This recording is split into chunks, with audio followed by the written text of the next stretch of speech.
Today, I'm going to show you how to change the engine air filter on a Mazda CX-5. The good news is, this is a quick and easy job. No tools required.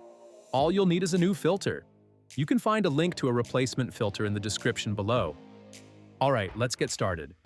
First, open the hood of your car. Then, look toward the front of the engine bay. You'll see the engine air filter housing.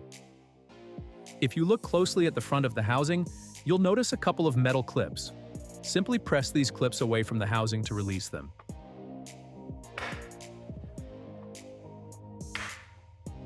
Now, the back of the housing is held in place by 3 small tabs. To unhook them, gently lift the cover forward just a little. Once those tabs are free, you can tilt the upper part of the housing upward carefully to reveal the filter inside.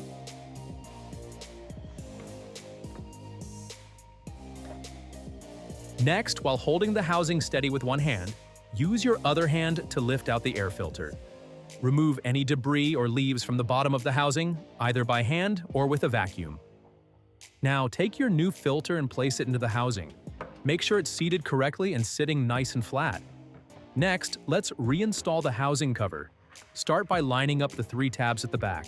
Those need to lock in first. Position the cover, then push it backward until the tabs slide into place. Once the cover is sitting correctly, reattach the 2 metal clips at the front. And that's it. You've successfully replaced the engine air filter on your Mazda CX-5. If this video helped you out, give us a thumbs up and consider subscribing for more DIY car care guides. Thanks for watching.